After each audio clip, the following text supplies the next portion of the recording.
Los que no me conocéis, soy Begoña Ruiz, responsable del área técnica 1 de aquí, del CRER, que llevamos, ya aquí tengo una compañera, Marta Confría, que llevamos temas de formación, organización de encuentros, y bueno, para mí es un honor presentar a estas dos chicas, y es compañeras de trabajo, que son Miriam Torregrosa, que es trabajadora social, y en la actualidad está trabajando en convocatorias de ayudas, y además también es técnico de servicio de información y orientación en FEDER, en la Federación Española de Enfermedades Raras. Pero bueno, eso es en la actualidad, porque ya lleva como más de 14 años, que ya casi nos cuesta calcular, trabajando en enfermedades raras, pero no solamente en FEDER, que es un poco donde la conocéis, sino que ha estado trabajando de forma muy intensa en diferentes asociaciones de enfermedades raras, como bien sabéis, es la cantera y es donde más se aprende también a todo lo que es el ámbito de las enfermedades raras. Está acompañada de Patricia Arias, que en este momento está trabajando también en FEDER, en investigación y en... el departamento siempre se me olvida con los nombres. Y conocimiento. Y conocimiento para la fundación FEDER realmente, ¿no? FEDER y su fundación. Patricia lleva todavía más años trabajando en el ámbito de las enfermedades raras, aunque no te gusta escuchar el número de años. No voy a decir el número exacto, pero sí que lleva... 16. 16 años. 16 años, o sea. Y ya también ha nacido en las enfermedades raras en el mundo asociativo, en la asociación, si quieres, en la Asociación Española del Síndrome de Prader-Willi. Entonces, bueno, ya como veis esa experiencia que algunos de vosotros también compartís, porque lleváis mucho tiempo, como es el caso de Belén, trabajando en el ámbito de las enfermedades, de otros no conozco cuánto tiempo lleváis, pero realmente, como bien sabéis, es en el mundo del movimiento asociativo donde se aprende y donde podemos llegar a trasladar a otros compañeros de otras asociaciones todo el conocimiento. Bueno, el taller, como veis bien, es el de derechos, el de incidencia política, y ya nos van a... El objetivo, bueno, de alguna manera es contarnos en un primer momento. Creo que vais a empezar por el tema de CESUR, ¿no? ¿Por cuál vais a empezar? Quizá lo que más nos ha costado precisamente es ordenar las ideas, hacer una estructura un poco que tenga un hilo conductor, es lo que más nos ha costado, ¿verdad? Y es cuando igual nos dispersamos. Igual nos dispersamos y nos perdemos, entonces no... Los temas que queremos transmitiros y bueno, como dice Miriam, nos ha costado un poquito buscar ese hilo conductor para poder hablar de todos ellos, que lo tiene, pero nos ha costado encontrarlo. Esperábamos ser capaces de poder transmitiros como os merecéis esta información. Que se presente. Entonces, sí, después de todos los datos que ha dado Begoña sobre nosotras, nos sentimos un poco en desventaja. Hay que bajar el nivel de expectativas. Aquí hay gente que sabe más que nosotros. Entonces, nos gustaría un poquito conoceros, saber quiénes sois. Yo soy Maite, ¿Sí? vengo de Málaga, de la Asociación de Seguros Santa María. Gracias, Maite. Yo soy Luisma, soy de la Asociación Retina Madrid. No soy de Madrid, soy de Plasencia y nada, soy trabajador social. Gracias. Yo soy... Habla. Soledad, vengo de la Asociación de Hermanos. ¿De? El Yo soy Sara y vengo de la Asociación Retina Asturias y soy de Oviedo y trabajo en Oviedo, trabajadora social. Yo soy Belén, vengo de Madrid, de AUCE, soy la trabajadora social. Trabajamos con nosotros en Perfecto. Yo soy Lucía, compañera de Belén, también de AUCE, en Madrid.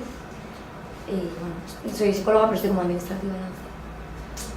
Yo soy Alba, vengo de ALEFIC, la Asociación de Hipertensión Intracranial y Hepática, y de Madrid.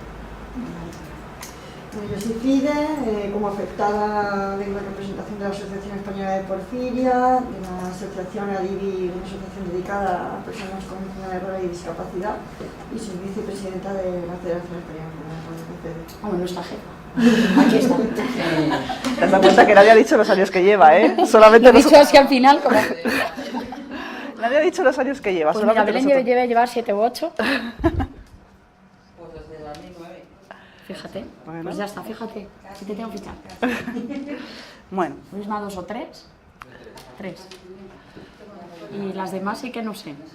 ¿Cuánto llevan? Bueno, Fide ni te cuento ya. Es anterior a Fede. En la asociación como 10 años. En junta directiva, O sea, Sois todas personas con muchísima experiencia.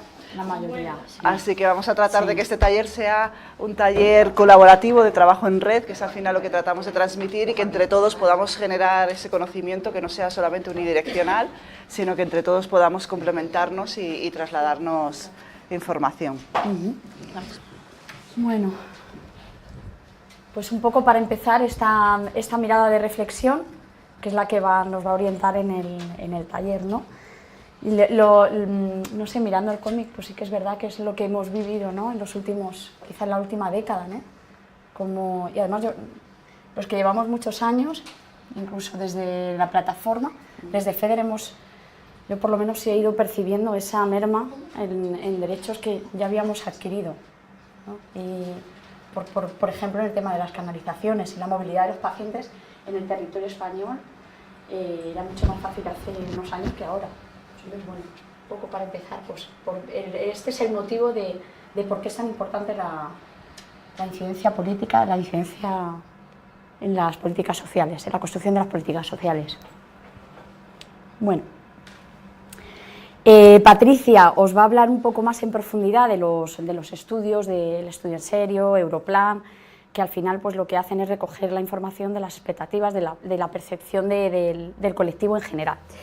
Sí que a mí me parece importante destacar, ¿no? Y a veces nos pasa que nos creemos que nuestra percepción de la realidad es la percepción común del colectivo, y es fundamental, y es fundamental para la cohesión recoger la expectativa general del colectivo, recoger cuáles son sus preocupaciones, sus necesidades, sus problemas, para que haya una mayor cohesión, porque al final una mirada individual lo que puede hacer a medio o corto plazo es fragmentar al colectivo, y eso parece muy obvio, pero es muy frecuente en las entidades que forman parte del colectivo de enfermedades raras, ¿no? Que a veces una persona o dos tienen una mirada muy concreta y van con la bandera de esa necesidad, cuando en realidad no se han parado a investigar qué es lo que le pasa al resto de la población de esa enfermedad, ¿no?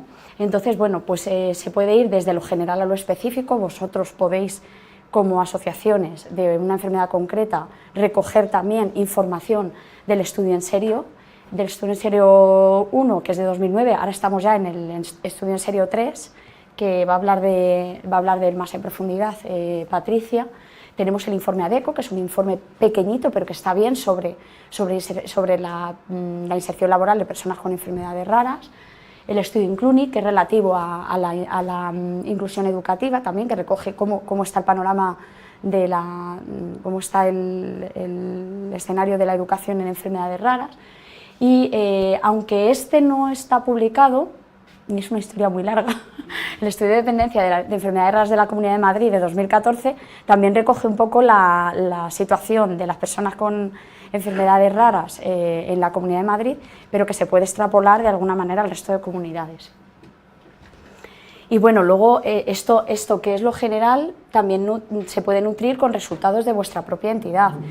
No sé si vosotros desde vuestra entidad hacéis anualmente encuestas a vuestros socios, encuestas de necesidades, de qué es lo que esperan de la entidad, cuáles son sus problemas, sus necesidades, no sé si lo hacéis y luego lo recogéis para diseñar vuestro plan de actuación en ese año, pero quizás sea importante recogerlo e incluirlo en estudios más generales.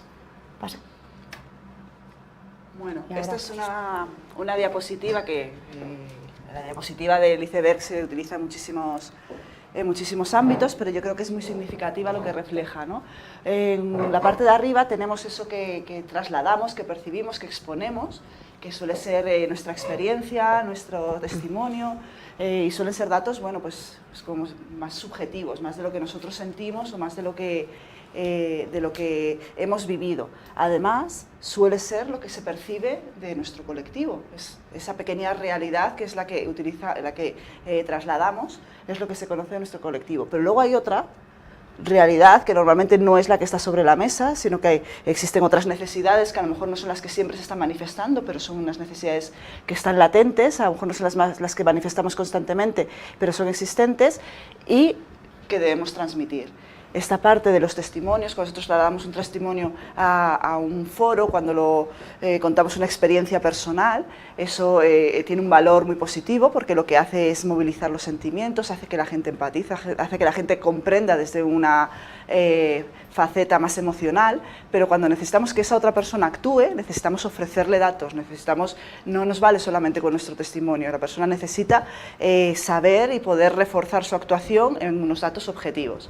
Y por eso os hablaba Miriam de todos los estudios que se pueden realizar. Miriam os hablaba de los estudios como el estudio en serio, que son estudios generales, que pueden hacer otras entidades, no tiene por qué ser vuestra entidad, pero que se pueden aprovechar, que os van a dar información sobre el colectivo y que podéis utilizar como para reforzar los testimonios que deis o vuestra propia experiencia.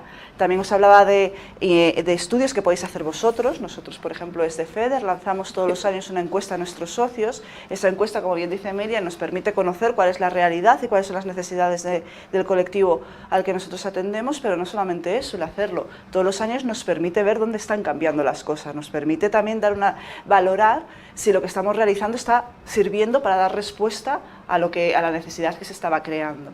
Y después, por supuesto, otra serie de estudios que también ha nombrado Miriam, que no elaboramos nosotros, pero que nos sirven y nos dan información, como el Incluni, como el informe ADECO. Todo eso son fuentes que podemos utilizar. Nosotros desde FEDER, estas son las que utilizamos, pero vosotros desde vuestras asociaciones podéis hacer lo mismo, una encuesta a los socios anual o cada 2 años, o unas consultas que podéis realizar, incluso unos talleres cuando se produce la asamblea, que podéis utilizar para tener información, y luego todos los estudios que se realizan, pues tanto desde FEDER como desde Eurordis, como información que pueda generar el propio CREER, otro tipo de plataformas, os pueden servir también para reforzar con datos toda esa información que todos conocemos, pero que necesitamos de alguna manera reforzar.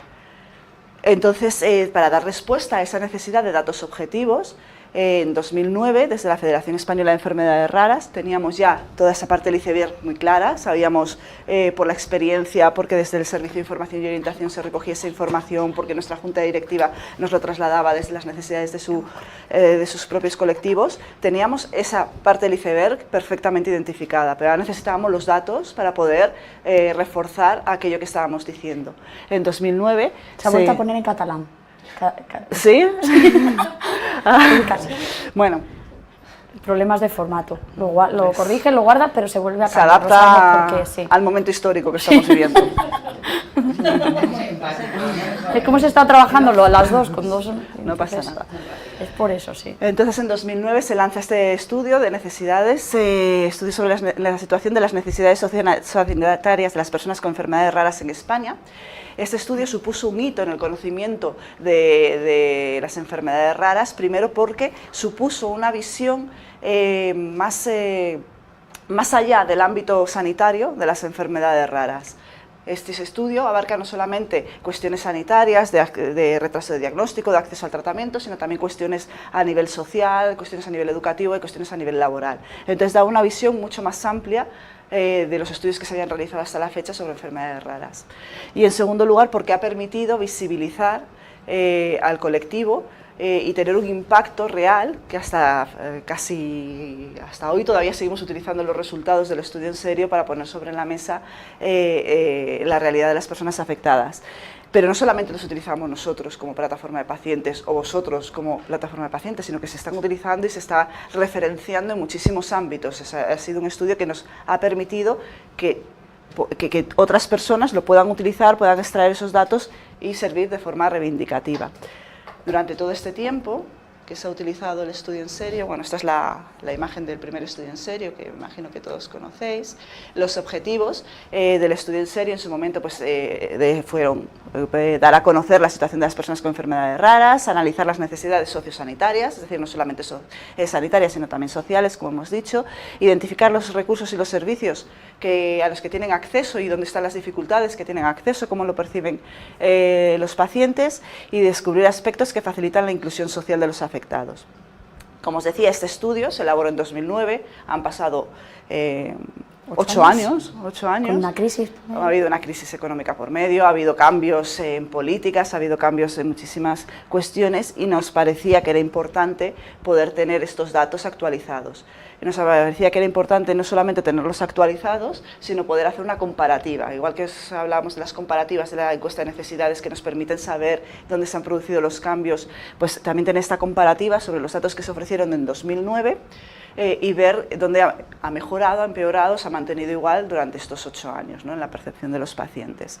El estudio en serio, los que estuvisteis en la Escuela de Formación el año pasado, estuvimos trabajando sobre este estudio, lanzamos la encuesta, hemos estado en un proceso de recogida de información durante todo este tiempo y a diferencia del estudio en serio 1, hemos ampliado metodológicamente la respuesta y la muestra que hemos utilizado para los datos. Si en el estudio en serie 1 teníamos 715 cuestionarios, en esta actualización han contestado 1.503 personas, se ha duplicado el número de personas que han contestado a la muestra. En esta muestra además hemos tratado que fuese mucho más representativa, tanto geográficamente como de grupos de patologías. De hecho, trataremos de sacar informes específicos por grupos de patologías de los 3 grupos más representativos en la respuesta del estudio. En el 2009 se hizo 71 encuestas a entidades, en esta actualización son 150, se hicieron 10 entrevistas en profundidad, actualmente se han hecho 14 y de los 4 grupos de discusión hemos pasado a 8 grupos de discusión. Esto permite que no solamente metodológicamente hayamos respetado todo el proceso y tenga toda esa garantía metodológica necesaria para que sea un estudio avalado sociológicamente, sino que además el tener una muestra mucho más representativa nos permite que los datos sean mucho más potentes a la hora de trasladaros. Y lo que me parece muy interesante en esta nueva actualización del estudio en serio, que surge en 2009 como una necesidad del colectivo de poner sobre la mesa qué es lo que nos está pasando, qué es lo que necesitamos, vamos a dar datos, vamos a evidenciarlo, es que en esta nueva edición no ha sido impulsado únicamente por la Federación de Enfermedades Raras, por la plataforma de pacientes, sino que ha participado también el CREER, que ha visto esa necesidad también de poner sobre la mesa. Begoña, no sé si nos cuentas un poquito pues el interés también de... Hacer hincapié en el tema de la colaboración, ¿no? Que es imprescindible para llevar a cabo todo lo que os ha contado Patricia, de trabajar conjuntamente, no solamente entre vosotros, sino también con la administración y con otras entidades que pueden fortalecer la consecución de los estudios, porque al fin y al cabo somos todos los actores implicados en poder realizar este tipo de estudios y con ellos además en poder mostrar, como bien decía Patricia, de forma objetiva y además avalado a nivel de muestra y sociológicamente los resultados, que por eso gracias a ese tema pues estos estudios además no solamente los podéis utilizar vosotros, que es el primer objetivo, y nosotros también como profesionales de las enfermedades raras, sino también otras entidades. Vamos, yo tengo bastante constancia de lo que ha comentado del uso, ¿no? Por ejemplo, tanto en el Ministerio de Sanidad como en el IMSESU, para temas de reuniones, publicaciones que se han realizado en universidades, se ha utilizado la presencia de los diferentes resultados del primer estudio en serio, con lo cual eso ya no solamente sirve para demostrar la realidad, sino también para hacer más hincapié en las necesidades de las enfermedades raras, dar difusión a las asociaciones y a todo el colectivo. Y pienso que eso es fundamental, que no solamente es un trabajo individual de una asociación o de varias asociaciones o de CERES, sino que es un trabajo en conjunto de todos. Sí, al final lo que queremos trasladar, ¿no?, es que esta necesidad de tener datos no es solamente del colectivo para visibilizar, cuando hablamos al principio de los datos que ya sabemos, nosotros conocemos dónde están las dificultades, pero necesitamos poner datos, esos datos que necesitamos poner sobre la mesa para producir esa actuación, para producir ese cambio, para que motivar ese cambio, también lo necesita, pues en este caso la administración o cualquier otro agente con el que trabajemos para poder justificar, entre comillas, la necesidad, ¿no? Necesita tener esos datos objetivos para poder hacerlo. Y la comparativa es fundamental, porque podemos pensar o que todo está igual, o que todo está mejor, o peor, pero si no lo podemos comparar no tenemos ese dato objetivo, ¿no?, para ver en dónde hay que hacer más precisamente esa incidencia. Claro, Miriam hablaba, bueno, han pasado 8 años, ha habido una crisis económica, a priori podemos pensar que las cosas están bueno, pues ha habido, en vez de haber una mejora que se podría esperar por el paso del tiempo, a lo mejor esa mejora no ha sido tan lineal o tan exponencial como esperábamos, y esa crisis a lo mejor ha supuesto algunos cambios. Bueno, pues el estudio en serio esperemos que nos permita visibilizar dónde no hemos mejorado tanto o dónde sí lo hemos hecho, ¿no? Y son los datos que nos pueden ofrecer. Y es que cada vez, como decíamos, esa necesidad de que cada vez de tener datos que no solamente es una respuesta a una necesidad del colectivo para poder reforzar su realidad, esa necesidad cada vez está más demandada por otros agentes. Cada vez nos solicitan que podamos ofrecer datos, que podamos dar evidencias de la realidad que estamos trasladando. Entonces, desde Eurordis, que es la plataforma europea de enfermedades raras, se pone en marcha un proyecto que es el Rare Barometer Voices. Es un proyecto transversal de la organización que lo que trata es de incorporar la perspectiva del paciente en todas las acciones que realiza. Y la incorpora a través de evidencias, quiere hacerlo a través de evidencias porque eso es lo que les solicitan desde Europa los agentes intervinientes en la toma de decisiones. Les están diciendo, nos estáis trasladando información de las necesidades, por favor, dándose evidencias de que esa es la necesidad. ¿Cómo lo hace Eurordis? Pues Eurordis lanza una plataforma, es una plataforma web en la que todos los pacientes y familiares de personas con enfermedades raras de Europa se pueden registrar. Ahora os voy a explicar un poquito cómo se produce todo ese registro, pero lo que pretende esta plataforma, como os decía, es recoger la perspectiva del paciente sobre distintos temas. Es una plataforma que está traducida a 23 idiomas, está traducida al español, con lo cual bueno, pues la participación es muy sencilla. En un principio estaba destinada a los 48 países de Europa, pero últimamente se está abriendo también a otras perspectivas para tener conocimiento no solamente de la situación europea, sino en otras partes del mundo. Y lo que trata, cuando te registras, lo que te va a pedir cuando queráis participar en estas encuestas, el registro es muy sencillo, os pide unos datos muy básicos de vuestra edad, de vuestro sexo, vuestra nacionalidad y cuál es la enfermedad que representáis, un poco para, a la hora de trasladar los datos, poder también hacer esa disgregación por países, por sexos o por edades, ¿no? Y esa es la información que os va a pedir cuando os inscribís en la plataforma. La inscripción es muy sencilla.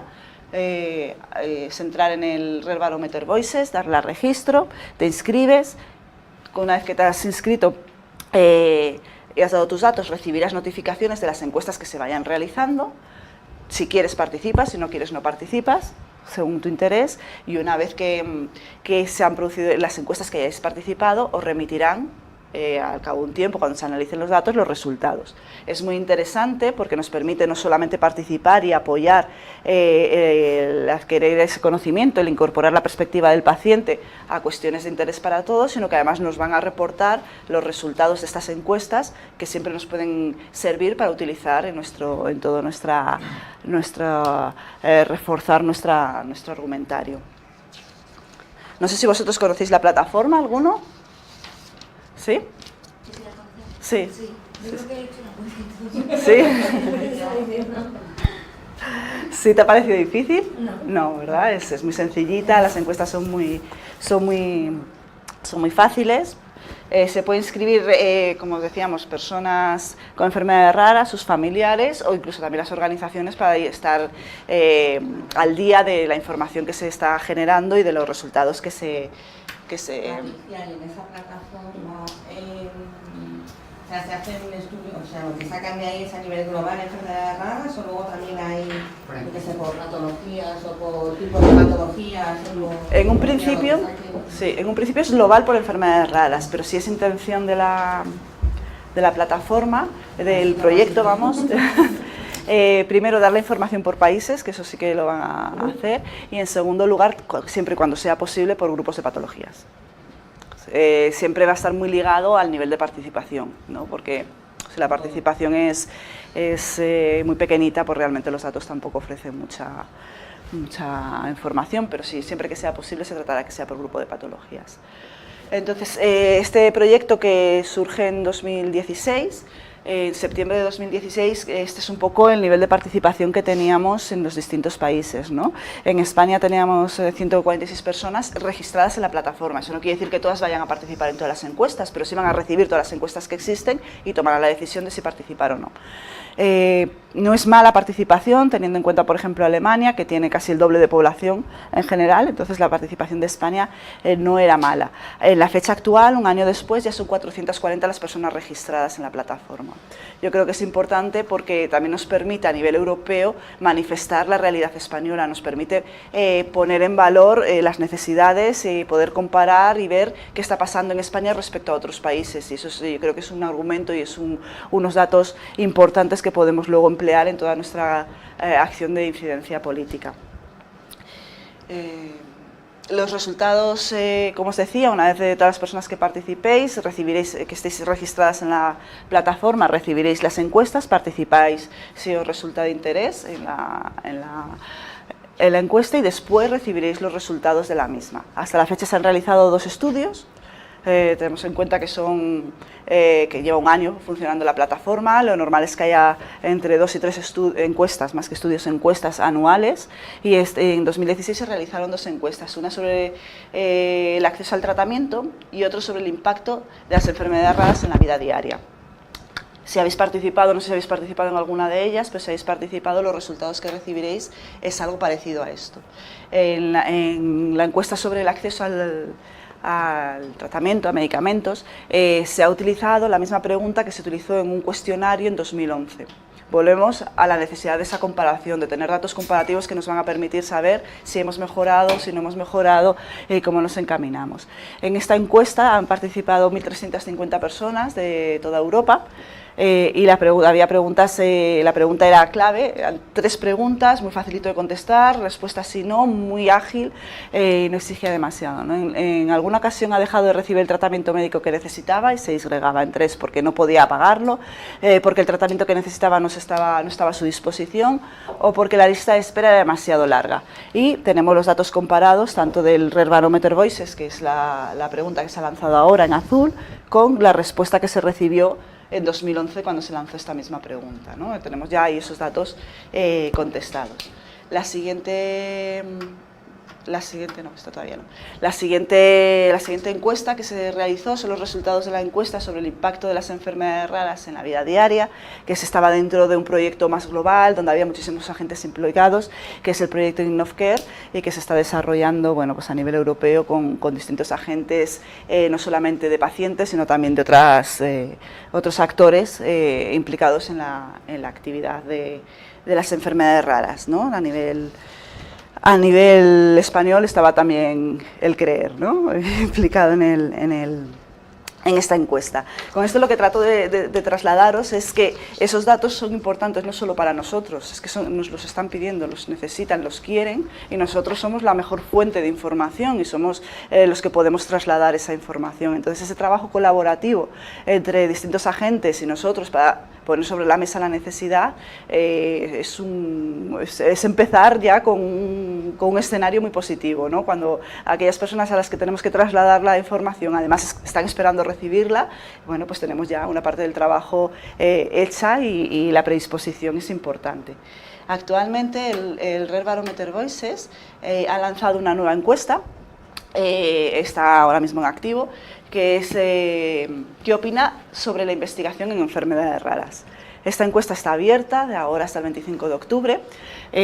Nosotros os animamos, creo que en el boletín de socios de esta semana ya estaba toda la información para que podáis acceder. Os animamos a que os la trasladéis también a vuestros asociados que puedan participar, y es especialmente importante en este momento esta pregunta porque nos va a permitir reforzar todo el argumentario que vamos a utilizar en torno al acto del Día Mundial. El lema del Día Mundial este año será nuevamente la investigación en 2018, y poder incluir estos datos objetivos de la perspectiva de los pacientes nos permite dar otra visión también importante sobre la realidad, ¿no?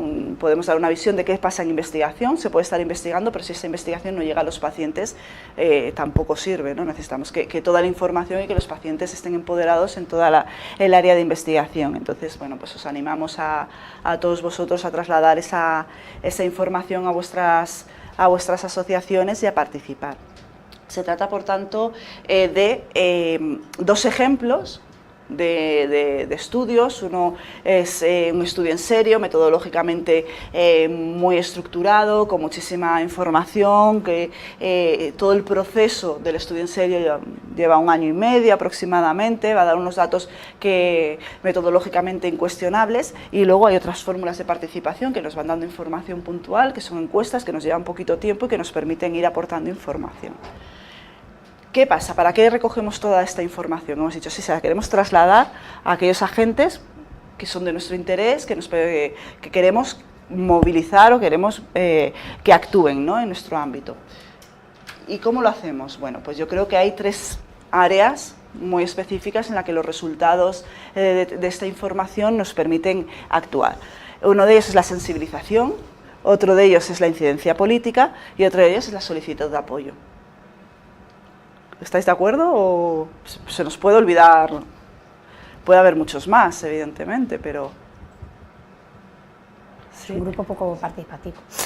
Sí, esto hay que movilizarlo. Mira, yo creo que vamos a ponerlos a trabajar. Sí. ¿Qué te parece? Sí. Venga.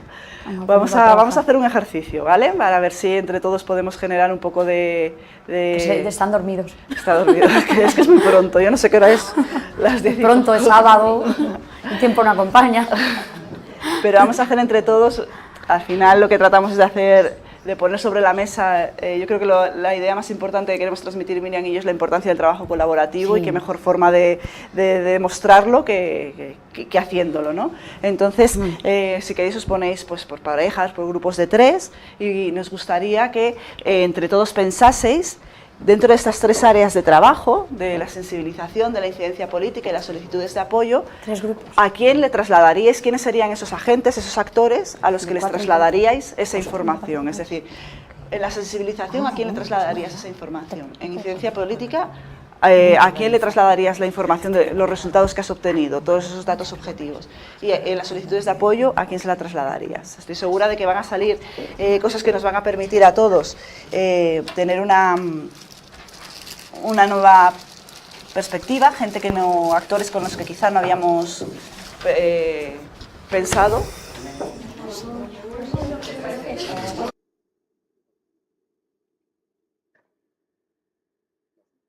Hablábamos de la necesidad no solamente de trasladar lo que percibimos o lo que la sociedad percibe de nosotros, sino datos objetivos, y hablábamos de 2 ejemplos muy concretos. El estudio en serio, que es un estudio que ha permitido poner en valor y que se haya utilizado por distintas instituciones los datos obtenidos en 2009, y la importancia de poder actualizarlo a fecha de hoy por el tiempo transcurrido, por los cambios sociales y políticos que se han producido y por tener los datos actualizados. La importancia de este estudio, además, que nos va a permitir tener unos datos no solo actualizados, sino comparativos con la situación anterior, y nos van a permitir analizar qué ha pasado, dónde hemos mejorado y dónde no lo hemos hecho. Y sobre todo destacar la participación, ahora no está Begoña aquí para reforzarlo, pero la participación de otros agentes, como es el CREER, en este tipo de estudios, que no son solamente un objeto de las asociaciones de pacientes, sino también una necesidad de todos los agentes implicados en la toma de decisiones de las enfermedades raras. Existen otro tipo hablábamos de que existían otro tipo de fórmulas, como puede ser el Rare Barometer Voices, que pone a nuestra disposición sobre distintas encuestas puntuales, distintos temas, y la importancia también de que la participación, no solamente desde España, para que podamos dar la visibilidad de nuestro país, sino también desde nuestras patologías, para aumentar la participación de nuestros socios, para que esa información también esté ahí recogida. No sé si vosotros tenéis algún conocimiento de alguna otra fuente que se pudiese utilizar, otros estudios que pueden ser de utilidad. El Hospital San Joan de Déu también, ahora como que también recoge un montón de datos de pacientes, también como orientado más a la atención clínica, sí, de hospitales. ¿Sabes cómo se llama? ¿Qué más hay? Ahora mismo no lo tengo yo ubicado. Mira, ¿te suena a ti un estudio del Hospital San Joan de Déu? No, y entro bastante en un hospital, pero no lo conozco. Conozco la guía de metabólicas, que siempre es que lo que más consulto es la guía de metabólicas de San Joan de Déu, pero no conozco. Claro, pues esa estoy yo todo el día ahí mirando. Sin duda es cierto que cada vez hay más publicaciones y cada vez hay más interés en ofrecer datos sobre sobre la realidad de las personas con enfermedades raras, y yo creo que eso es positivo y es algo que debemos aprovechar. Desde FEDER también tenemos el Observatorio de Enfermedades Raras, que lo que trata es de recoger, no solamente de generar esa información a través de estudios como el Estudio en Serio, distintos informes que podamos elaborar, como por ejemplo esa encuesta de necesidades de las asociaciones que hacemos todos los años, sino también de recopilar todos esos estudios que se realizan en otros ámbitos y ponerlos a disposición. Os animo también, estamos ahora actualizando toda esa información para ponerla más fácil, más intuitiva, ¿no?, de ubicar, pero os animo a que podáis también entrar y utilizar la información que hay allá para un dato importante, Patricia, ahora que estamos hablando de datos, ¿no?, y para aterrizarlo ya en el movimiento asociativo de su... Sí. Pues un poco también a la hora de reunirse con agentes políticos, está muy bien que referenciéis estos estudios como marco general, pero también está bien aterrizar en la realidad de vuestro colectivo y que no se quede, como decía Patricia antes, en el testimonio real, que también está muy bien y a los políticos siempre les interesa, sino que seáis capaces de reflejar, representar datos de vuestro colectivo. Datos, si no los tenéis a nivel nacional o autonómico por los registros, que tengo que decir que ya hay registros autonómicos que recogen enfermedades concretas, no todas, muy pocas, pero alguna hay, pues coger referencias internacionales, hablar incluso del número de vuestros socios. Tenemos tantos socios en España, pero estimamos que hay tantos más. La última encuesta que les dirigimos nos presentaron estas necesidades, es decir, desde lo general a lo específico, a la hora de una reunión con los agentes políticos, denota muchísima seriedad el poder ofrecer pues ese mapa objetivo de vuestra realidad y no quedaros en esa demanda de necesitamos ayuda, en fin, un fundamento, sin datos. Yo sé que es muy obvio, pero siempre viene bien recordarlo. Sí que es importante. Decíamos que una vez que tengamos esos datos nos servían para 3 áreas muy específicas, que es lo que habéis trabajado. Entonces, la Fundación ONCE también hace mucho estudio. Sí, claro, sí. Es muy específico a discapacidad visual, pero también a problemas de otro tipo de discapacidad. Sí. Y es importante porque al final las enfermedades raras se pueden, se pueden de alguna manera, hay necesidades comunes, ¿no? Si bien no es la misma enfermedad y hay también sus diferencias, sí que hay necesidades comunes que se pueden utilizar esos datos, como bien dices, de ONCE, el CERMI también ofrece mucha información. Sí, pero es verdad que la diferencia más característica de las personas con enfermedades raras en comparación a otros estudios relativos a discapacidad, hay un dato muy curioso que nos lo contaba un sociólogo, ¿no?, y es la percepción de discriminación en el colectivo de las enfermedades raras es mucho mayor que en el resto de personas con discapacidad, y eso es bastante llamativo, porque además normalmente la percepción es un dato interesante. La percepción de discriminación es un dato súper interesante y está como 2 o 3 puntos por encima del resto de colectivos. También tiene mucho que ver por el desconocimiento, ¿no?, que hay de... Es que hace años no se conocía. Claro. Sí, ahora entonces, vamos a ver qué sale. Vamos a ver. ¿Qué sale ahora? Si nos sentimos más incluidos. Ah, sí, la plataforma Rare Commons, sí. Sí. Cierto, la plataforma Rare Commons. Entonces, bueno, pues si queréis vamos entre todos generando este banco de recursos de agentes y tenemos sensibilización. ¿A quién se os ha ocurrido que se puede trasladar para sensibilizar los datos que hemos obtenido? Públicos, ¿no? Públicos. Sí. ¿Quiénes serían? Pues la población en general y podemos empezar en centros educativos, desde infantil hasta la facultad y los másteres. Todo lo que Educación. las etapas educativas. Infantil hasta la universidad, ¿no? Y posgrados. Posgrados. Sí. ¿No se llaman así ahora? Es que como cambia tanto. Sí. Muy bien. Sí, cerrarlo. Centros sanitarios.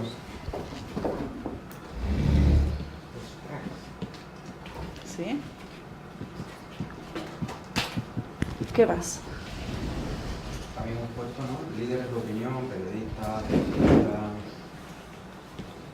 la sociedad en general. Media, ¿no? Los medios de comunicación y... La sociedad civil, que tiene muchísimo poder. Lo hemos puesto. La sociedad civil, así como... Sí, pues una sociedad parece que engloba a todos, ¿no? La sociedad civil como ciudadanos. También a nivel, o sea, los trabajadores propiamente que puede haber en una administración, a un político a nivel que se sensibilicen, ya no hacer esa incidencia, pero que puedan conocer y demás. La administración. administración. Es burocrático, vas a tramitar un papel y no sabes ni de qué hablas. Pues toda esa gente también. También. ¿cómo los podríamos llamar? Administración. Administración. Agentes de la administración, a lo mejor. La administración. Burocracia, sí. La burocracia. Es lo mismo. ¿Alguno más que...? Nosotros pusimos que no está ahí, afectados de enfermedades raras y sus familiares. Al propio colectivo, ¿no? Sí. Profesionales sociosanitarios. ¿Perdona que no te he oído? Profesionales sociosanitarios. Profesionales sociosanitarios. Bueno. ¿Alguien más? No Me son llama la pocos. atención, me falta uno importante, pero muy importante. Luego lo digo. ¿Nos vas a dejar con la duda, Miriam?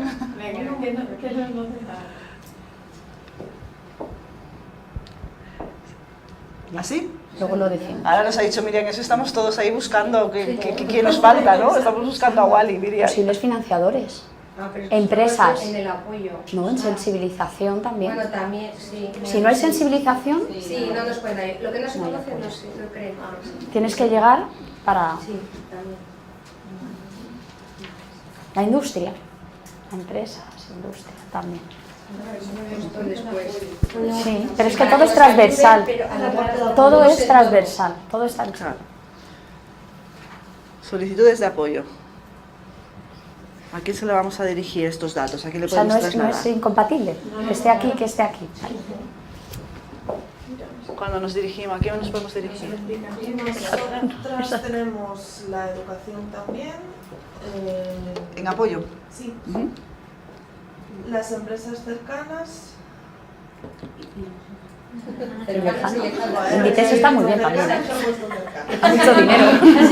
Hemos hablado que a veces podría ser interesante que nuestros asociados o nosotros mismos nos dirigimos a la empresa a la que trabajamos. Claro. No hace falta irse fuera, sino a tu misma empresa. Por ejemplo, yo me dirigí a mi misma empresa y bueno, pues me prepararon una historia. Se generó un aliado. El proyecto llegó a cabo y nos dieron dinero y nos sensibilizaron a la sociedad. O sea, que no hay que pensar siempre que IBM, A ver, ¿no? me voy a dirigir a, no sé, aquí por ejemplo, a Firestonia. Yo no trabajo en Firestonia, ¿para qué me voy a dirigir? O sea, me podría dirigir a ellos, pero a lo mejor tengo un primo que trabaja en Firestonia. Oye, ¿te importa dirigirte tú directamente, que a lo mejor tienes más acceso, o me dices a quién me tengo que dirigir? No te tienes que ir a grandes empresas, lo más cercano que tengas. Sí, dentro de ver qué canales tenemos, qué opciones tenemos y valorarlas, ¿no? Antes de pensar en grandes empresas. También tenemos las farmacéuticas. La industria farmacéutica. Y luego, pues, ministerio, ayuntamientos, lo que es todo. Es que no te he oído, perdón. Ministerio y ayuntamientos tenemos. La administración también, ¿no? La administración en general. Central, autonómico y local. Administración en nuestros niveles estatal autonómico. En todos los niveles. Administración en todos los niveles. Podemos poner estatal, autonómico y local. ¿Los partidos políticos lo hemos dicho ya? ¿No? Cuando están en campaña son vulnerables.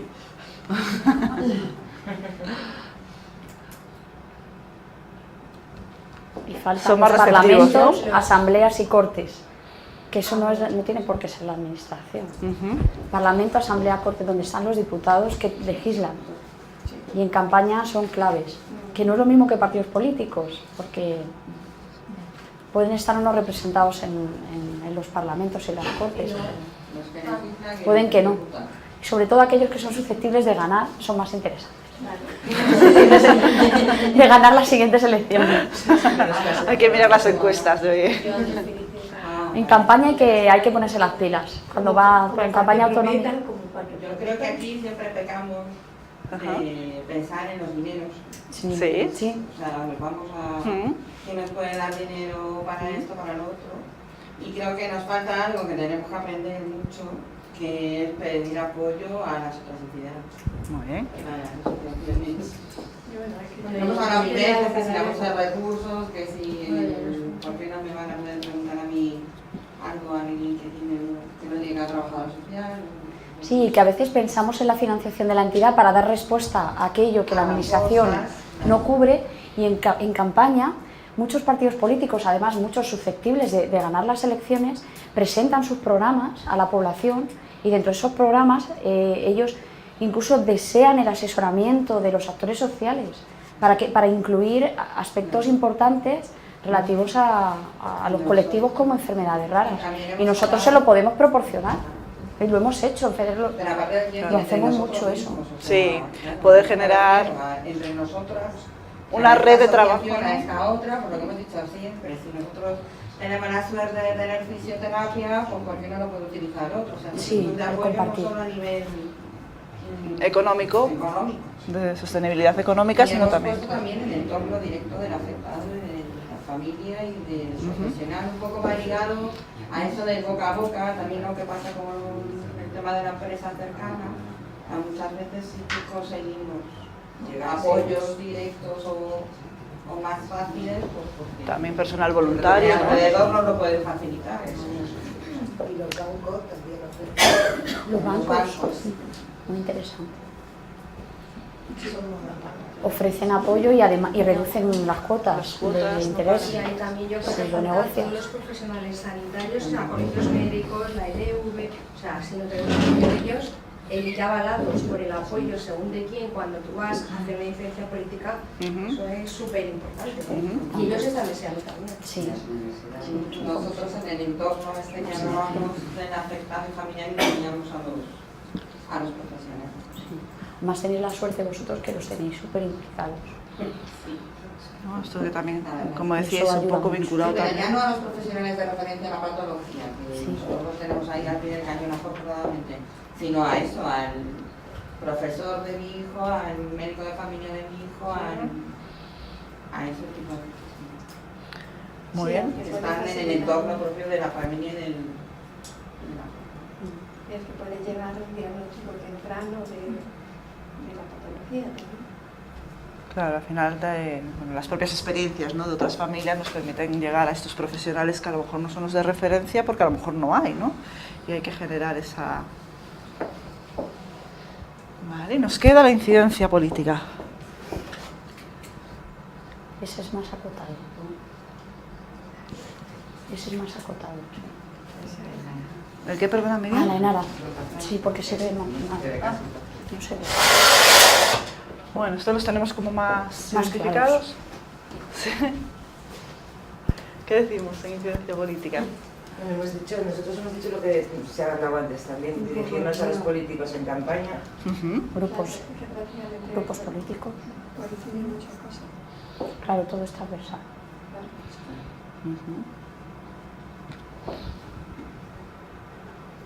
Con datos, que es lo que hemos dicho antes. ¿Con datos? No puedes ir pidiendo sino con datos, buscando apoyo sin que También hemos dicho las encuestas estas de las que hemos hablado también nos pueden llegar a conseguir una incidencia política. Claro, los datos a través de encuestas, a través de estudios, ¿verdad? La de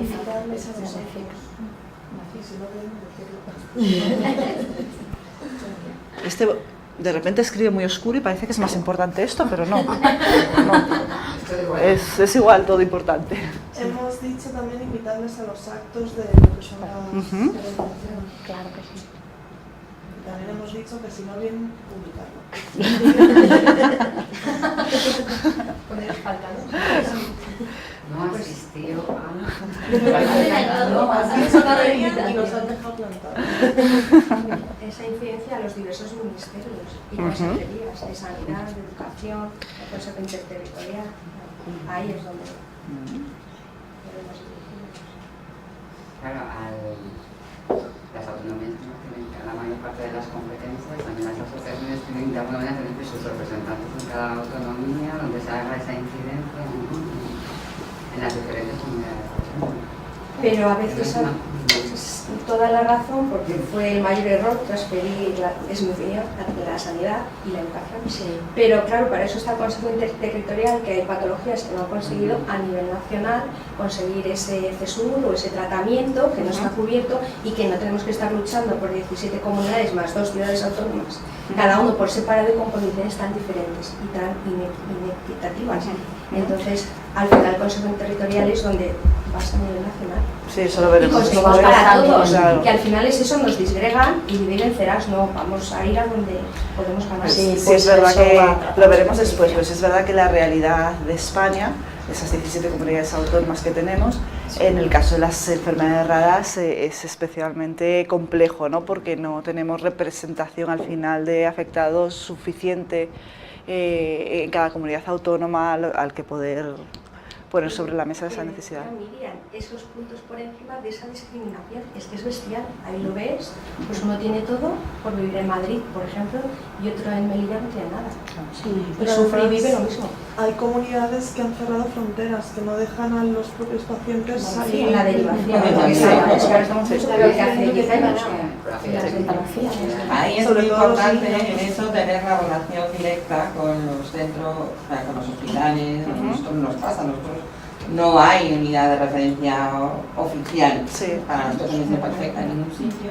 Pero sí que es muy importante el trabajo de campo con los hospitales que tratan a los afectados, porque luego no deberían existir, pero las puertas de atrás existen, los trucos para hablar directamente con las personas de derivación de los hospitales y de no sé qué, te facilitando, de la verdad es que hacen una labor que yo me hago así todos los días porque se pegan todos los días y hacen lo impensable y a veces hasta es un problema del sistema informático. O sea, la comunidad no les permite meter una dirección de Cáceres porque o es Comunidad de Madrid o no es. Algo tan absurdo como eso y es así, pues ellos buscan la manera. Solamente pueden el 28. Entonces también ahí, o sea, el estar ahí eso lo vamos a ver luego en la parte de CESUR, que yo creo que es un poco donde podemos ver esa realidad, ¿no? Bueno, que por qué se genera esa necesidad, por qué surgen esas cuestiones de manera un poco más informal y cómo podemos llevarlas. O cómo que también debemos intentar evitarlas. Y luego, desde los propios profesionales y desde las familias, ser conscientes de que estamos en un sistema y que las cosas se hacen de una manera y hay que intentarlo por ahí. Claro, cuando ya nos hemos intentado 50 veces por los casos normales y no, las cosas se repiten muchas cosas, muchos colectivos, entonces también esa unión de colectivo, pues lo hacemos de forma individual, lo hacemos más difícil provocar ese cambio, ¿no? Que es difícil seguir pero al final esa fórmula informal que, como tú bien dices, no debería ser o no debería ser necesaria, no nos tendríamos que sentir.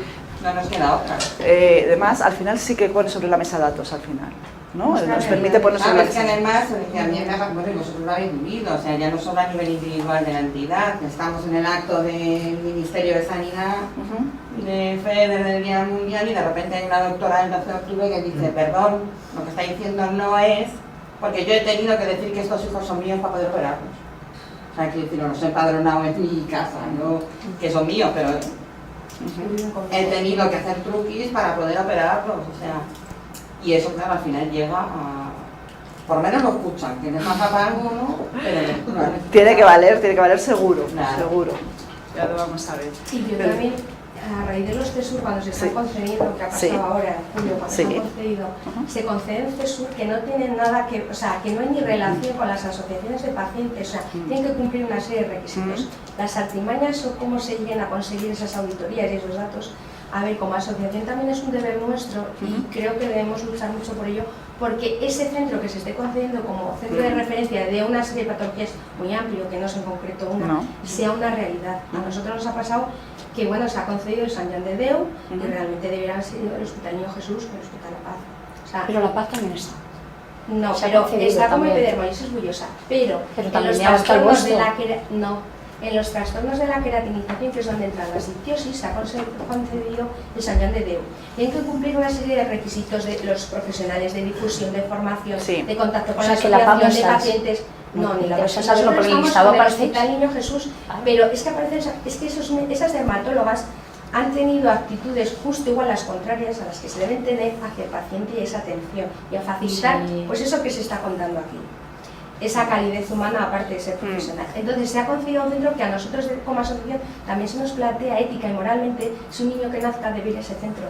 Si realmente no está viendo esa patología o ve según qué casos, joder, a mí me entra una conciencia como representante de esa asociación y madre de un niño que, jolines, que bueno, le están sí, derivando a donde igual no. Ahora vamos a hablar de los centros, pero ¿no? quizá es verdad que es una asignatura que tanto FEDER como el movimiento asociativo que estáis integrados, pues nos queda pendiente de pero también digamos, creo que se van a afianzar producir mucho más cambios, nuestra representación en la toma de decisiones. Sí, yo creo que lo vamos a ir viendo. Que se van renovando y demás, sí, cada 5 no años. No se renuevan, nunca se han llevado a cabo, de hecho. Claro. Que te quieras plática, decir, ¿de dónde ha salido esta concesión?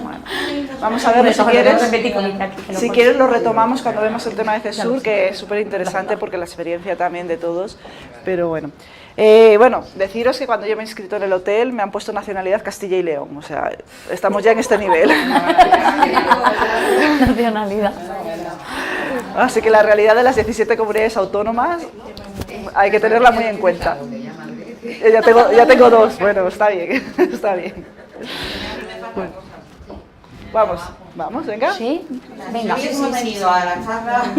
Claro, entonces, Ministerio y Consejerías. Claro, ¿qué más? Creo que nos vamos todos a la incidencia política a este nivel. Sí. A nivel de ministerios, de políticos, y nosotros hemos contado también la población en general, las empresas incluso, y la sociedad civil. Hemos puesto vecinos, bueno, yo he puesto vecinos. Bueno, la política es verdad que es un término que abarca. Nosotros siempre pensamos en el tipo que está. Pensamos en quien puede tomar la decisión, pero es verdad que al final la política es una responsabilidad de todos los ciudadanos, ¿no? Y nosotros, cada uno de nosotros, pues tomamos unas decisiones cada 4 años, dentro de lo que nos permite. Es todo transversal, sí. Entonces esto es importante. Yo añadiría algo así, pero general para las tres pautas que hemos marcado, en un curso que tuvimos, no me acuerdo también, el buen rollo con la prensa. El estar, el tener ese canal de comunicación con la prensa que te puede ayudar a sensibilizar a todos los colectivos, el apoyo de la educación o en la incidencia política, yo creo que el buen rollo con la... con los medios cercanos que tengamos, que no hace falta irse a Televisión Española, pues con los medios locales, o si tenemos posibilidad de ir a una cadena más grande, pues sí, explicar por el impacto que con los datos. Y los famosos también nos ayudan mucho porque la gente les sigue claro, y parece que hacen ¿Aquí también? ¿Cómo los podríamos en famosos? En cooperación internacional los llaman. ¿Cómo los llaman? Embajadores. Inglés. Embajadores solidarios.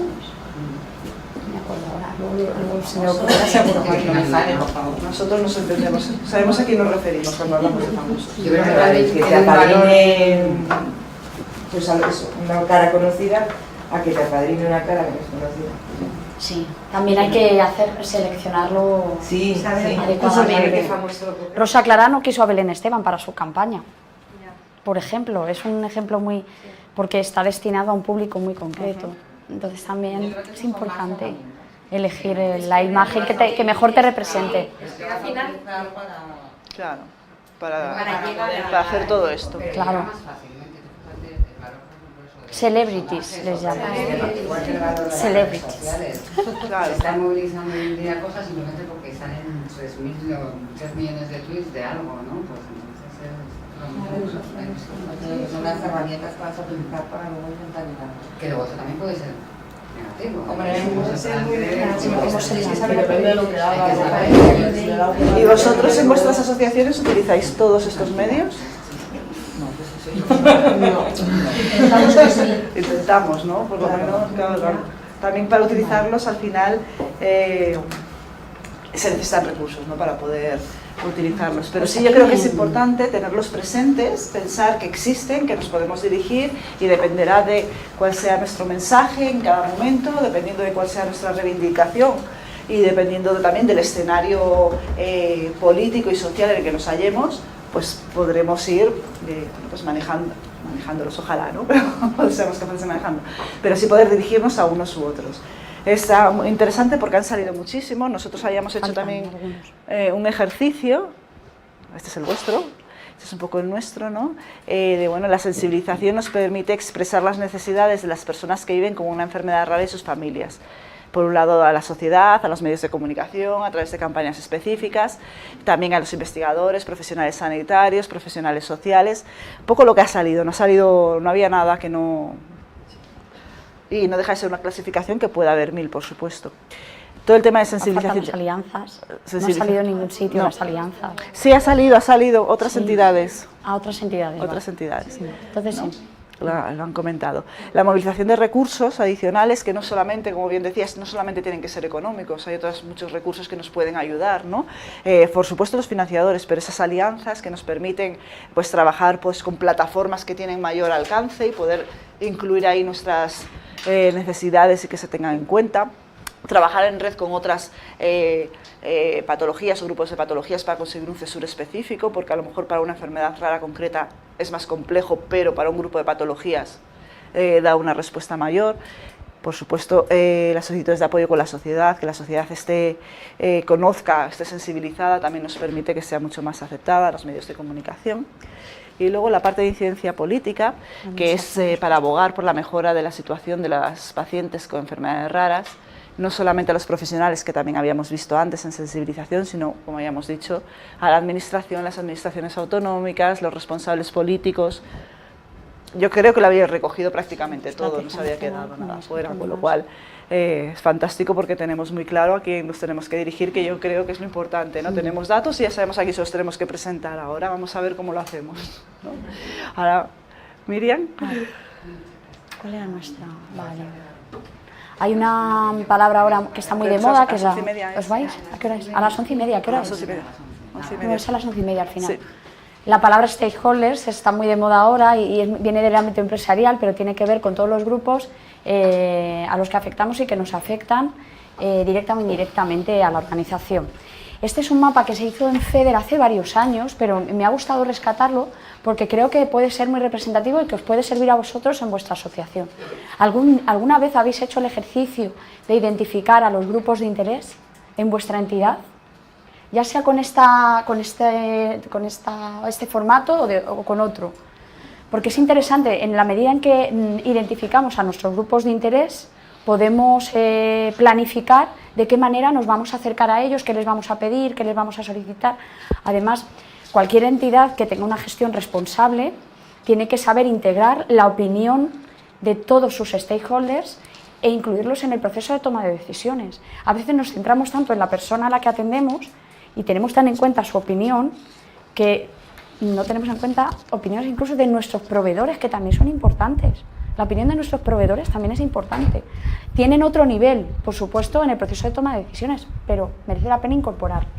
Entonces, aquí ponemos los clientes finales. FEDER lo que hizo fue identificar primero pues, a todas sus entidades asociadas, ¿vale? Desde... se ha ido. ¿Sí? Asociaciones, fundaciones, federaciones, luego personas con enfermedades raras, familias y cuidadores, o sea, el colectivo Diana está en el centro de los grupos de interés. Luego están los clientes internos, que es el equipo directivo, la junta directiva, los voluntarios, etcétera. Y luego los clientes externos. Aquí también estaría el equipo técnico, los profesionales, ¿vale? Y luego los clientes externos, pues administraciones públicas a nivel europeo, nacional, autonómico, local, como queráis ponerlo, los profesionales, sanitarios, pues lo que hemos hecho antes, pero ordenado de otra manera, ¿vale? Esos son los grupos de interés, lo que hemos hecho antes ordenado de una manera, como por orden de prioridad. Para luego los identificas y luego estableces el tipo de relación que quieres tener con ellos. Pero al final, en un año, en el curso de un año, hay que tener algún tipo de relación con todos estos actores, de alguna manera. También con financiadores públicos o privados, plataformas, alianzas a nivel europeo, nacional. Conviene revisar las alianzas y los convenios que tenemos. Firmar un convenio, si luego no se lleva a término los contenidos, tampoco tiene mucho sentido. Entonces hay que hacer también un ejercicio de revisión de convenios y de alianzas para ver qué podemos aportar y qué nos aportan. No solo qué nos aportan, también qué podemos aportar dentro de esa alianza, ¿no? Los medios de comunicación, que es súper importante, pues agencias de medios, periódicos, televisión, etc., etc. Y ya los proveedores, fijaros, están aquí también. conviene tenerlos en cuenta porque conviene también revisar los contratos que tenemos con ellos para ver si nos pueden reducir, qué nos pueden ofrecer, qué podemos ofrecer, en fin, que eso conviene revisarlo también y tener procedimientos de alguna manera en la relación con los proveedores. Y por último, pues la industria farmacéutica también. Vale, bueno, aquí he hecho un dibujito, Patricia, que es muy interesante, sobre la importancia de las alianzas. Yo creo que lo habéis visto en días anteriores. Se ha tratado el tema de las alianzas y la importancia de las alianzas, ¿no? Ayer, ¿no? Esto es vale. Un poco, bueno, es muy simple, ¿no? Lo que se trata es, bueno, pues gráficamente, pues tenemos 3 ratoncitos que están buscando la fórmula de salir de un laberinto y están atrapados en el laberinto. Cuando deciden trabajar de forma conjunta, bueno, pues hallan la manera de poder llegar a comerse el queso, que es el objetivo que todos tenemos. Es el objetivo. ¿No? Entonces, un poco para resumir, ¿vale?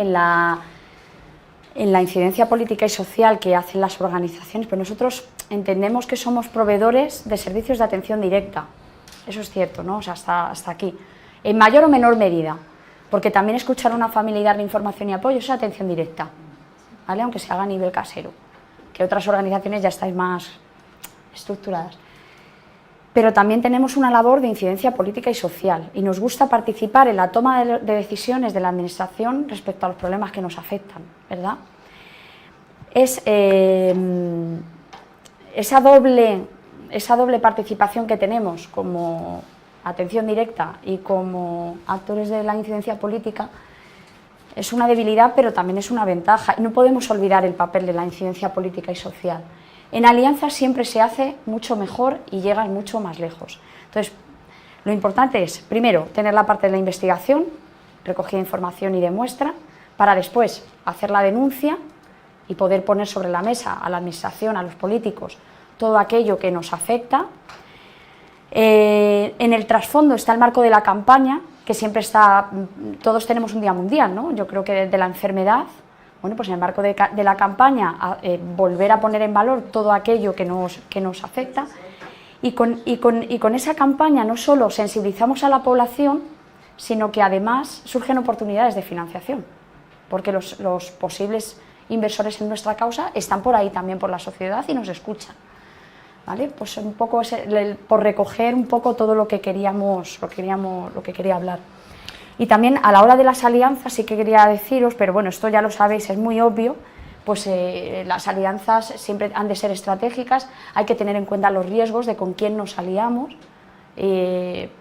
no solo, y a veces es verdad que la falta de financiación y la urgencia de financiación pues igual nos hacen tomar decisiones y establecer alianzas con agentes pues, que no nos convienen porque pueden dañar nuestra imagen y por tanto poner en peligro nuestra legitimidad. Pues siempre pongo el ejemplo, ¿no? Pero Greenpeace y Amnistía ya querríamos nosotros llegar a ese nivel, que desde luego no tenemos, pero ellos no aceptan colaboraciones ni de empresas, ni de gobiernos, ni de la administración, solamente personas individuales, precisamente porque así se sienten más libres para denunciar malas prácticas que afectan al medio ambiente. Entonces, desde luego sería un riesgo para Greenpeace firmar un convenio de colaboración con Volkswagen por mucho dinero que les dieran. Está claro, ¿no? Pues un poco esto. Ya sé que es obvio, pero os aseguro que hasta a nosotros mismos nos ha pasado alguna vez, ¿verdad? Que hemos establecido una alianza que luego a la hora de revisarlo decimos, madre mía, hay que romperlo ya porque ha habido un escándalo y estamos aquí, cuidado con esto porque a todos en algún momento nos puede pasar. Yo, vamos, lo he vivido con algunas entidades. Y ya está, para finalizar un vídeo. Sí, a ver, un vídeo. Y nos vamos a... Me gustaría, porque yo siempre digo sí. que a veces se nos olvida como entidad que tenemos una responsabilidad social que va más allá de nuestro objeto de trabajo. Que es tan simple como que pasen cosas en empresas privadas, me refiero a nivel interno, ¿no? Sea con proveedores, sea a nivel cuestiones laborales, que pasen cosas en empresas privadas que no nos parecen bien a nadie y que todos criticamos, está muy bien.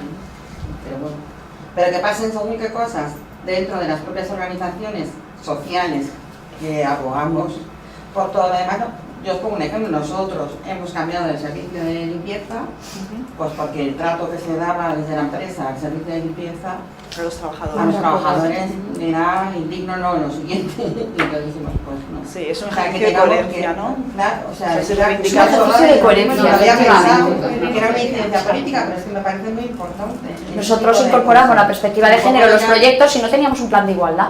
Claro, ya lo desarrollamos y ya pues parece que... ser coherentes, pero hasta en cosas así tan... que se nos pasan en el día a día, y que a mí con que me limpie me va bien, no. Que además, en las entidades pequeñas tienen problemas, es una empresa grande que a lo mejor ni habla con... Y es verdad que tenemos un hándicap del tercer sector, y es que la sociedad exige mucha mayor responsabilidad, mucha mayor transparencia en las entidades del tercer sector que en las empresas. O sea, la gente no deja de comprar a Inditex aunque se produzca un escándalo tremendo de fraude fiscal.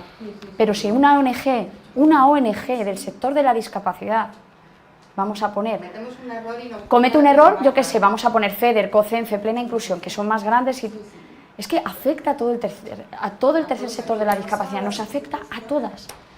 Nos dejan de ayudar. He notado en los eventos y tal, los fraudes estos del padre de Nadia, tal, no sé qué, que nos han afectado mucho. Claro que afectan, y es una persona solo. Sí, y la gente dice, no, pero esto es de verdad, y es como, ¿cómo te demuestro que es de verdad? Pero es que es cierto. Y mucha gente de pasar por, no, es que ha habido varios fraudes y ya prefiero. Pero nos enteramos en la tele que hay ciertas empresas que han cometido un fraude fiscal que nos afecta a todos directamente, y no dejamos de comprar en ellas. Entonces, es verdad que el tercer sector tiene esa vulnerabilidad, y es que las perspectivas de la sociedad, la exigencia de la sociedad hacia nuestro comportamiento es mucho más alto, mucho mayor. Entonces, hay que cuidar la imagen que proyectamos. Bueno, un poco simplemente este vídeo es un vídeo reflexivo, como vamos ya a tomar el café para ir un poco más relajados, de la importancia de las alianzas, ¿no? Si queréis lo comentamos. De las buenas alianzas.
Es nada, una historia muy cortita, pero lo que queríamos trasladar con esto es la importancia de conocer cuáles son los intereses de las personas con las que vamos a tener nuestra alianza, ¿no? Porque a veces pensamos que no podemos encontrar ese punto en común con otros agentes, pero si indagamos posiblemente veamos que hay muchas más cosas que se pueden hacer en común que las que nos pueden separar, ¿no? Entonces encontrar ese punto en común siempre es más beneficioso que si tratamos de separar, ¿no? De buscar nuestra única parte.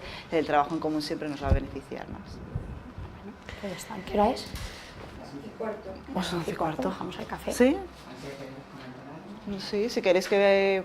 Como cuando volvamos vamos a entrar ya más en materia de CESUR, políticas sociales y demás, si queréis comentar algo sobre los estudios. Sí. Puedo comentar una cosa, se sale totalmente del tema, pero tengo esa inquietud y no sé si la había compartido.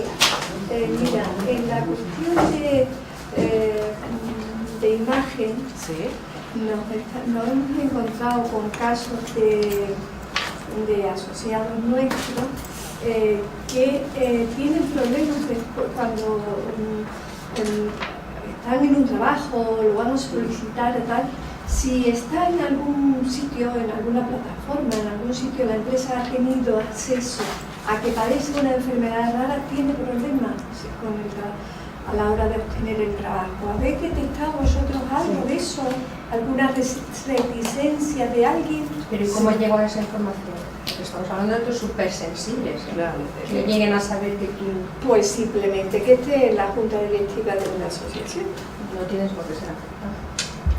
Ellos pueden deducir, claro, pero le piden explicaciones. O sea, que es que nos movemos ahí en un punto muy sensible. No sé, pues yo quería compartirlo porque no hemos encontrado y quería saber cómo lo manejáis. Iba a hablar de Belén Chavero, no la trabajadora social de AUCE. Yo ahí en esa situación al que, o sea, el que te está atacando con usted tiene no sé qué, me atacaría con cómo usted ha llegado a esa información.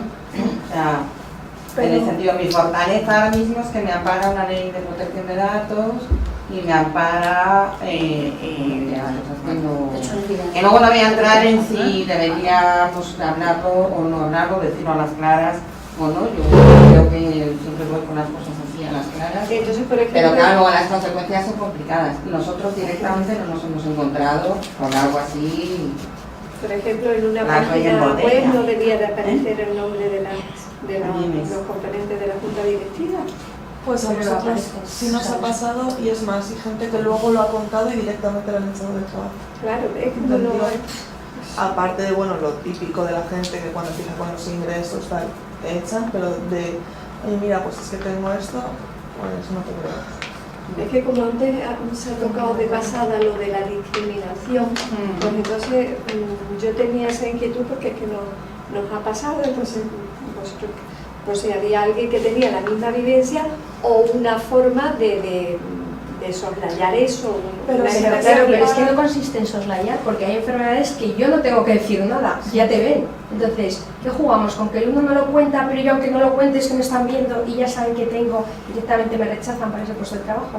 O sea, al final yo creo que tenemos que ser lo suficientemente valientes para ir, lo que dice Belén, con la verdad por delante. Hay veces que se puede evitar y no hay que ir con un cartel tampoco, pero que hay una lucha súper importante porque esa inclusión, porque esa integración, claro, porque todos somos iguales, porque todos somos diferentes. Entonces, joder, luchemos por eso. Estar ocultando lo que dices, luego tiene consecuencias súper graves, pero que nuestra labor es... Claro, que somos igual que los demás. Es verdad que es una solución que no es cortoplacista. Pero es que hay enfermedades que ya no es que lo cuentes, es que se ve. Entonces, ¿qué yo voy a quitar de la página web? O sea, yo nuestra enfermedad se ve visualmente, es la carta de presentación. Y el derecho a asumir. Meto a mi hijo como antaño lo que hablaban los de Asturias, que esos niños sepultados. No. Claro, eso no puede ser. Lo que pasa es que cuando eso te lo plantea una persona joven en una edad laboral activa, con muchos años por delante,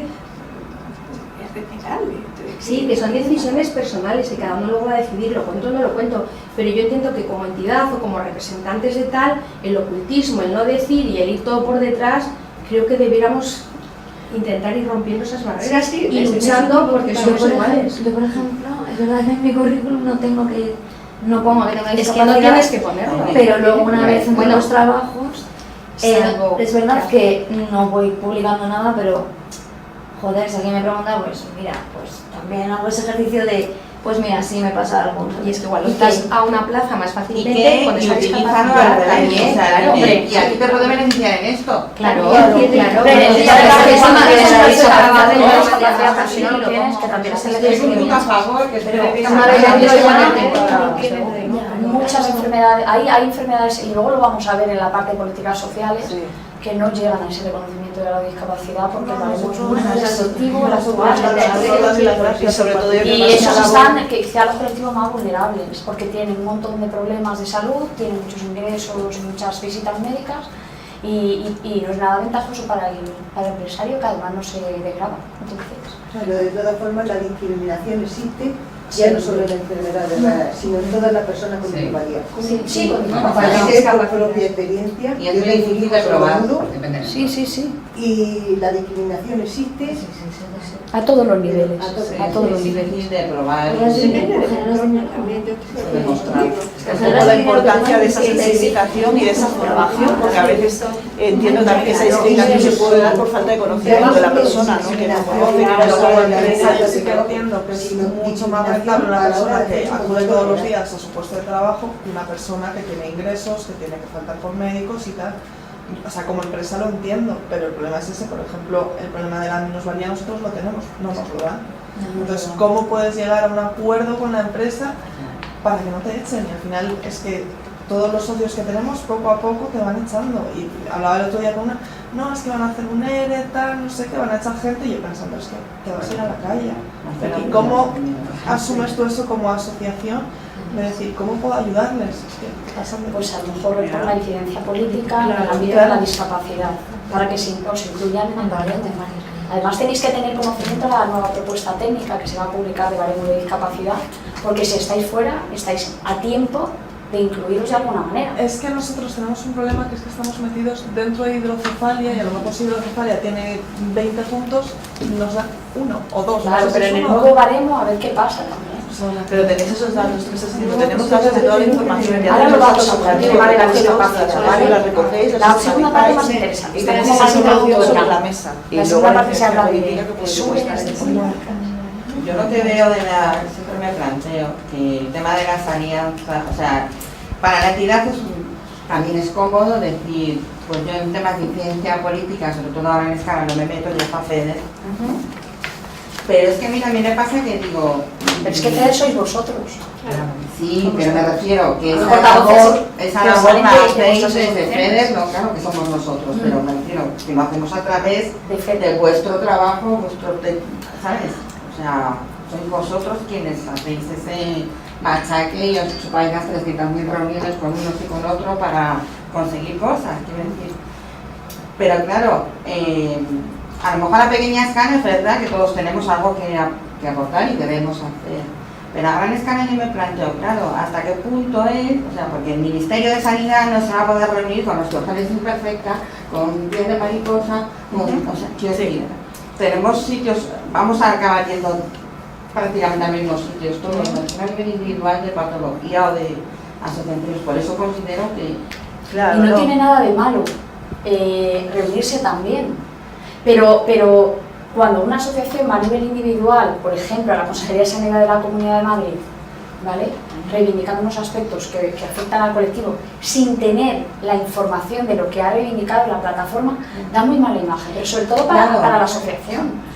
Porque si tú vas a esa reunión es súper legítimo y refuerza además, pero siempre recogiendo, y como os han dicho desde FEDER, nosotros tal, y como os han dicho desde FEDER tal, y nosotros además pedimos tal. Y también trasladar, ¿no?, a FEDER para que cuando FEDER vaya pueda exponerlo. Y entonces les dicen desde la administración, pero es que esto ya lo ha pedido FEDER y encima para vosotros. Entonces, claro. Es contraproducente por lo que tú dices, pero además, es que siendo realista y operativo, o sea, el futanito o futanita de turno, que sea quien te tiene que recibir a ti, será más fácil que reciba a FEDER o a una agrupación X reivindicando los temas que no que vayamos cada uno. Hombre, yo creo que eso lo vamos a ver también después. Vamos a ver luego. Lo vamos a ver un poquito. Luego cómo, vamos a poner un ejemplo de un trabajo colaborativo con la administración y asociaciones, que todavía está abierto además y podéis participar. Esto es muy general y ahora vamos a ir a concreto, a cosas concretas. Y sobre todo... A la vez es como más, sí que la presencia es fundamental en tu ámbito local, pero sí que siento que sí, pues me da razón, no digo que no sea, pero que yo me planteo eso es decir, a efectos ajenos, quiero decir. No, y sobre todo porque lo que sí es verdad es que hay muchas batallas que luchar y no podemos estar en todas, ¿no?, porque no tenemos suficiente.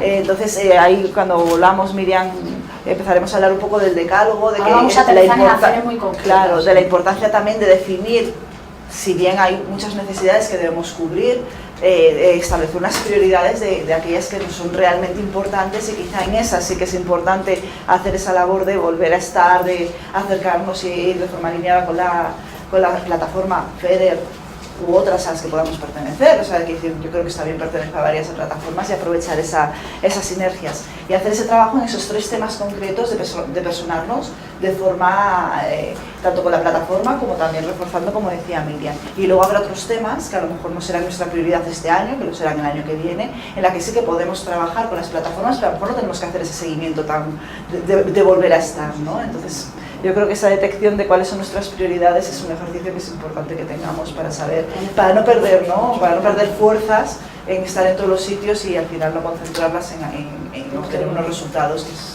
que es al final para lo que estamos. ¿Vamos al café? Vamos al café.